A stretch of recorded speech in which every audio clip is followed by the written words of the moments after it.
So, so let's start the today's session. आज हम पढ़ने जा रहे हैं द इंडियन एक्सप्रेस और 22 मई 2026 का। इसमें एक एडिटोरियल पेज है, थोड़े 4-5 पेजों के बाद। वहाँ पे जो आज का एडिटोरियल पेज है उसमें किस बारे में लिखी गई है बात। Voice from Ladakh is not a demand for privilege but an appeal to be trusted. यानी लद्दाख के लोग कुछ अपील कर रहे हैं सरकार से, तो उसी बारे में कुछ लिखी गई है चीज़ें, तो उसके बारे में हम देखेंगे नेक्स्ट पेज में जब हम एडिटोरियल पे आएंगे। तो सबसे पहले आज की हेडलाइंस देखते हैं। तो पीएम मोदी लोगों से अपील कर रहे हैं, लोगों से मांग कर रहे हैं कि एक्सप्लोर करने के लिए अल्टरनेटिव एनर्जी सोर्सेस को, यानी जो अल्टरनेटिव सोर्स है, बस हम कोयले पे, एलपीजी, सीएनजी इस पे डिपेंड ना रह के हम लोग और भी एनर्जी सोर्स है लाइक लाइक जो हम लोग देखते हैं ना, पहले के समय में देखते थे कि बस पेट्रोल डीजल पे ही गाड़ियाँ चलती हैं, लेकिन अब ई रिक्शा चलती है, इलेक्ट्रिसिटी चलती है। तो और भी सोर्सेज, अल्टरनेटिव सोर्स हम ढूंढे ताकि हमको फुल्ली डिपेंडेंट ना रहना पड़े फ्यूल्स पे। नो डाउट फ्यूल्स पे तो रहना पड़ेगा, बट हमको ऐसा ढूंढना चाहिए ताकि हम पूरी तरह से उस पर डिपेंड ही ना हो जाए, ताकि ऐसा ना हो कि क्राइसिस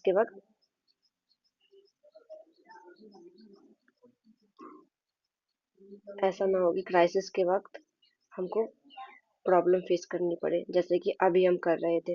फिलहाल तो अभी वॉर रुक चुकी है, बट स्टिल हमारे लिए एक बहुत बड़ा कंसर्न है। PM tells government amid West Asia crisis. Okay, PM ने ऐसा कब कब कहा, जब वेस्ट एशिया में एक क्राइसिस चल रही है, इस वजह से इसको देख के।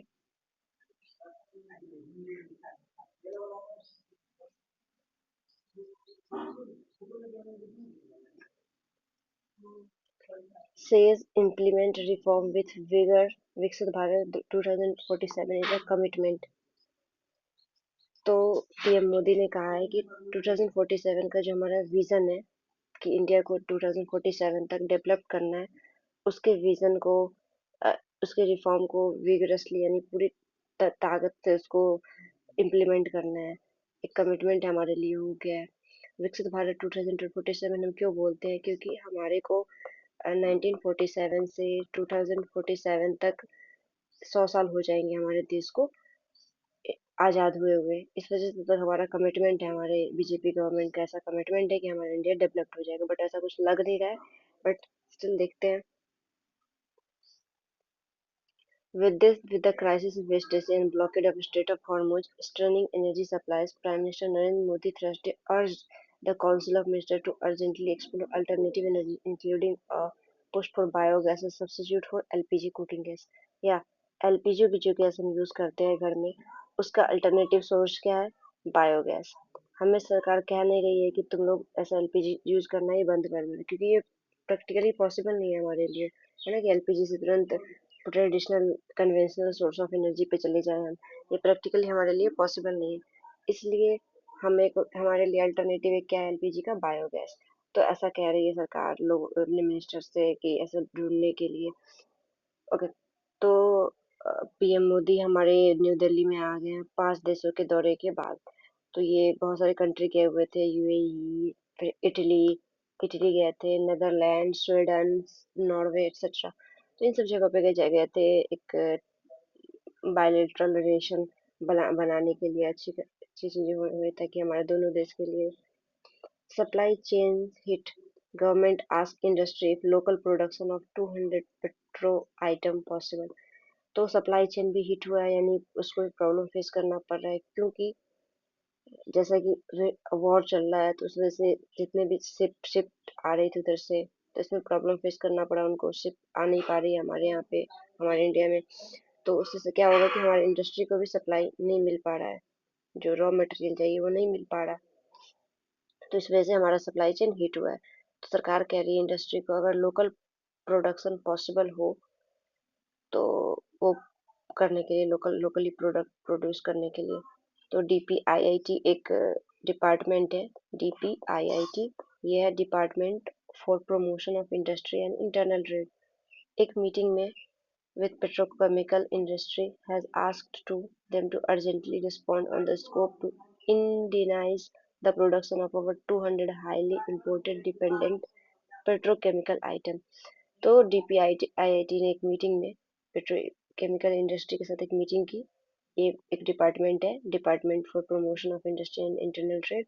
तो इसको मीटिंग करके कहा कि हमको अर्जेंटली रिस्पॉन्ड करने की ज़रूरत है, ताकि जो हम जितने भी जो आइटम जो कि हम इंपोर्ट करते थे, जो जो आइटम्स उसको इंडियनाइज करें, यानी लोकली प्रोड्यूस करें। This item cumulatively account for annual billion import 50 billion and the massive from DPIIT। तो ऐसा कहा है डीपीआईआईटी ने मीटिंग करने के बाद कि हमको इंडियनाइज करना चाहिए, लोकली प्रोड्यूस करना चाहिए सब चीज़ें। Amid mid-May, only 4,000 pleas cleared by Bengal SIA tribunal, 4,000 back on roll,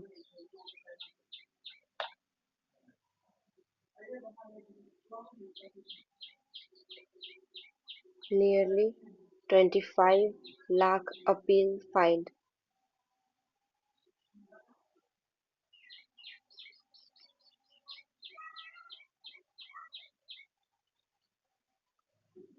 until mid-May, only 6,000 plea cleared by Bengal SIR tribunal, 4,000 back on roll।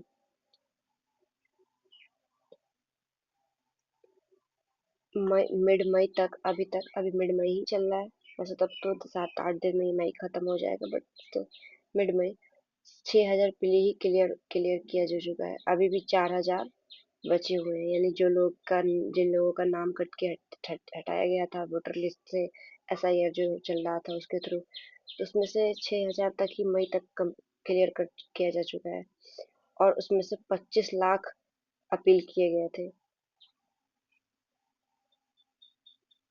तो ये कोलकाता और नॉर्थ कोलकाता, साउथ कोलकाता से लगभग इतने ज्यादा लोग हैं।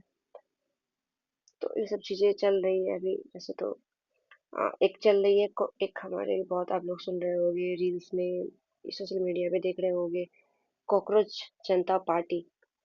क्योंकि जो ये क्यों बनी है, क्योंकि है ना कि हमारे जो सरकार है, करंट जो रूल कर रही है भारतीय जनता पार्टी, उसको अगेंस्ट में एक बनी है।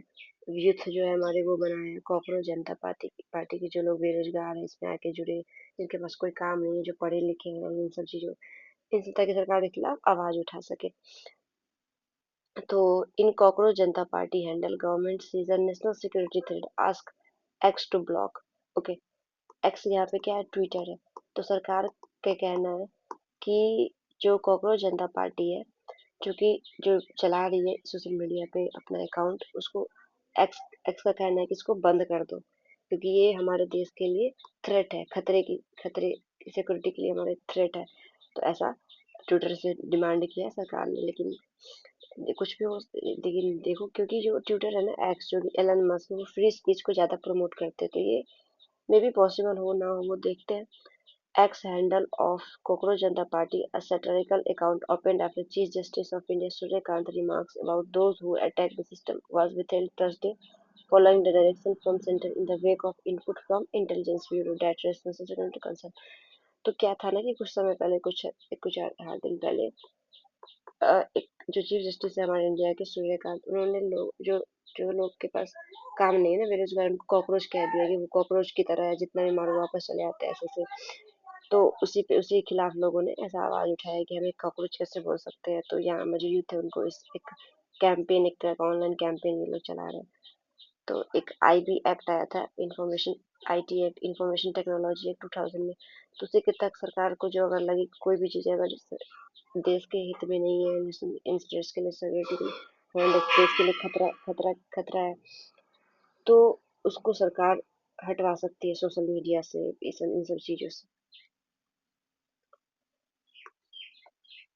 ओके, सो अब हम अपने बेंच को चेंज कर लेते हैं। ओके, तो ये एक अभी बहुत वायरस एक फैल रहा है, इबोला वायरस। तो ये रेड क्रॉस के वर्कर हैं जो कि ट्रांसपोर्ट कर रहे हैं, जो कि इबोला वायरस से, वो जो मर गए हैं, जो लोग इबोला वायरस से, उनको ट्रांसपोर्ट कर रहे हैं, रेड क्रॉस के वर्कर है। Ebola watch. Government differs Africa and Big Cat Summit alert airport.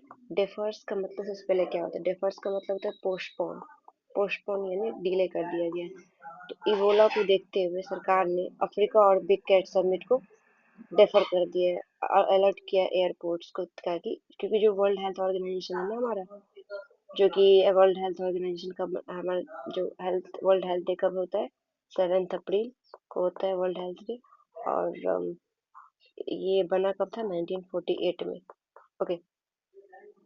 तो ये इसकी हेडक्वार्टर कहाँ है डब्ल्यू एच ओ की? जेनेवा में। जेनेवा कहाँ है? स्विट्जरलैंड में। वैसे मोस्ट मोस्ट यूनाइटेड नेशन का जो जितने भी इंस्टीट्यूट है वो स्विट्जरलैंड में तुमको मिलेंगे ज़्यादा देखने को।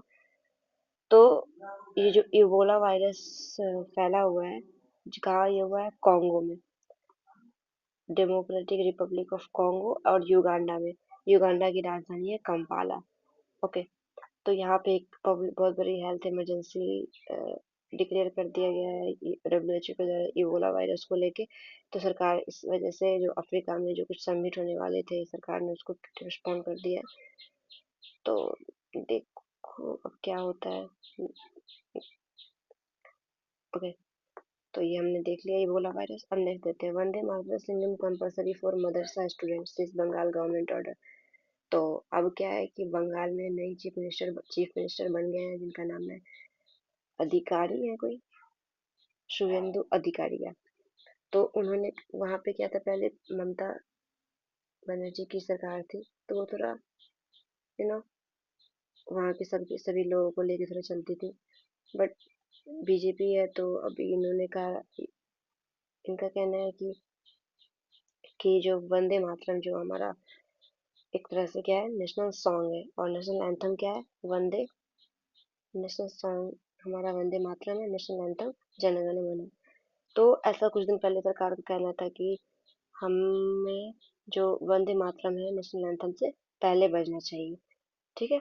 ये 1875 में लिखा गया था वंदे मातरम। तो ये ऐसा कहना था गवर्नमेंट का कि हर जगह जहाँ जहाँ भी ये वंदे मातरम नेशनल एंथम हो, उससे पहले वंदे मातरम होना कंपलसरी होगा। तो वहाँ की सरकार ने यहाँ का कह दिया है कि जो मदरसा स्टूडेंट है जितने भी, उनके लिए वंदे मातरम गाना जरूरी होगा, ऐसा बंगाल की सरकार कह रही है। तो अपोजिशन कह रही है कि ये सही नहीं है कि फोर्स करना माइनॉरिटी पे, ऐसा माइनॉरिटी पे फोर्स करना किसी भी चीज को लेके। तो जैसे वो बंगाल की बात है क्या होता है। Wangchuk to take part in Ladakh talks today apex body Leh to government. तो ये जो यहाँ पे लद्दाख में कुछ प्रॉब्लम चल रही थी सरकार और लद्दाख के बीच में, तो उसमें कुछ बातें आज होगी। ये वांगचुक, जो सोनम वांगचुक है, जो इन्वायरमेंट एक्टिविस्ट है, तो उन्होंने अपेक्स